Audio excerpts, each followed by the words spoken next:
Halo pagi dulur, ketemu di Mega Bootstrom. Hari ini sedikit akan kita bahas masalah Mega Bootstrom. Jadi bagaimana kriteria genset, bagaimana kriteria dari sound dari Mega Boot. Ini sedikit mau saya cek sound hari ini. Hari ini Mega Boot. Sedikit saya cuci, saya review, terus sistemnya seperti apa. Kita mau modifikasi masalah middle yang kemarin kurang strong ya. Kalau terlalu strong katanya terlalu keras, kalau nggak strong kurang keras. Jadi ada dua kriteria masalah Mega Bootstrom. Jadi hari ini kita di sawah ini yang biasa buat cek sound saya. Lokasinya di utaranya markas saya. Ini moga-moga banyak job ya dulur. Jadi katanya ada orang mau mantu, ada orang mau bikin hajatan tuh pakai Mega Boot. Wah mantap mantap. Intinya hari ini kita sedikit mengulas masalah hidrolis. Kalau kita sempat melihat dari video-video yang teman kita yang lagi bikin model jomplangan, akan sedikit saya bahas mengenai hidrolis. Hari ini saya sedikit mengenai hidrolis saja. Hidrolis itu kalau saya bilang sebuah sistem atau sebuah perasaan.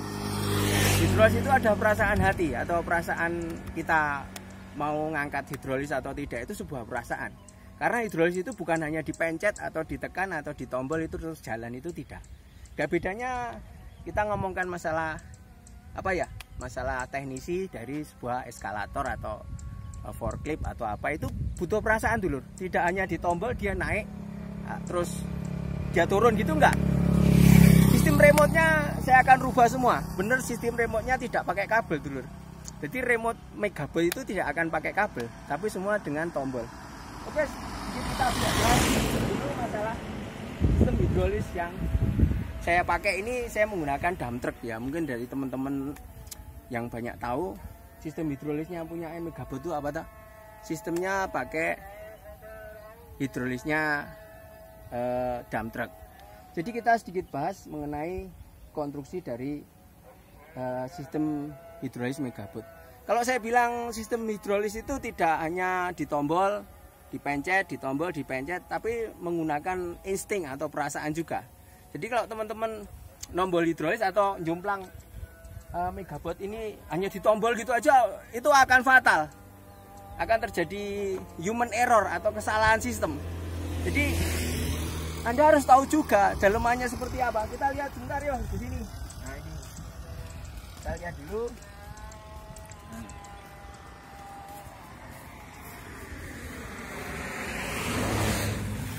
Mungkin akan sedikit saya bahas yang kemarin seperti di Ngantang atau di Ngantru.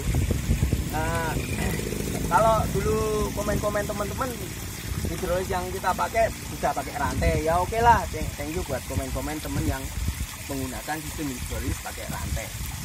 Kalau kita kenapa saya pakai motor listrik atau menggunakan motor listrik yang PK-nya di sekitar 11 PK atau di 12 PK?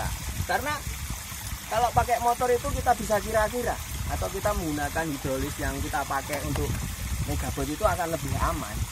Jadi teman-teman jangan mengira kalau hidrolis dengan remote kontrol banyak tombol itu justru akan membingungkan Anda.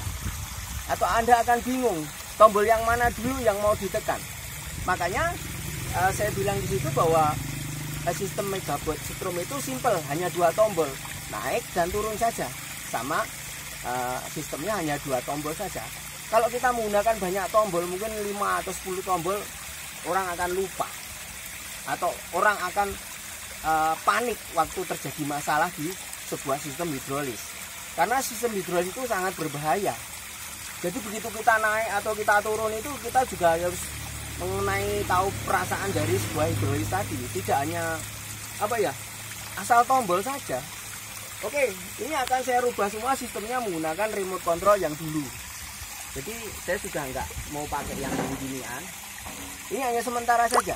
Jadi hanya sementara saja karena kita sudah minggu depan sudah mau kita rubah. Jadi teman-teman yang mau display untuk apa ya, untuk lampunya Mega Boot itu juga akan saya rubah. Sistem displaynya akan saya rubah, tidak seperti ini lagi, tapi akan saya rubah semua. Oke, thank you buat teman-teman yang komen. Terus bagaimana sistem dari Megabot tadi akan saya bahas. Kenapa saya pakai motor listrik, karena menggunakan motor listrik akan lebih aman daripada kita menggunakan PTO, karena PTO itu menggunakan gas atau mesin mobil. Jadi kira-kiranya nggak seberapa, nggak ngerti.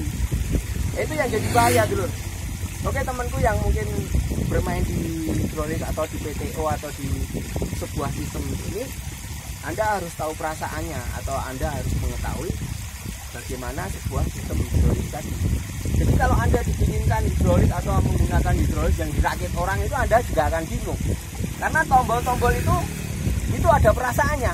Tombol sini, tombol sini, tombol sini, tombol sini itu mempunyai perasaan. Tidak hanya di tombol, jomplang, akhirnya terjadi human error. Oke temanku, ini hanya sedikit peringatan bahwa sistem hidrolik itu sangat berbahaya. Atau sistem hidrolik itu harus menggunakan teknologi yang benar-benar mutakhir atau benar-benar safety ya dulur. Oke dulur, hari ini kita mau sedikit mereview masalah perbincangan masalah hidrolik saja. Jadi hidrolik itu Anda harus tahu, Anda harus paham dengan hidrolik tersebut, Anda juga harus mengetahui sistemnya. Oke, thank you dulurku, terima kasih atas nonton video hari ini. Kita mau cek sound. Nanti ada 2 season atau 3 season. Bahas hidrolik dulu, bagaimana sistem hidrolik tadi aman atau tidak. Yang kedua nanti buka tutupnya hidrolik atau sistem gensetnya akan kita bahas juga. Seperti apa sistem gensetnya juga akan kita bahas. Terus yang ketiga kita mau cek. Oke, thank you dulurku. Semoga review-review kami bisa bermanfaat buat Anda. Thank you. Dadah. Assalamualaikum.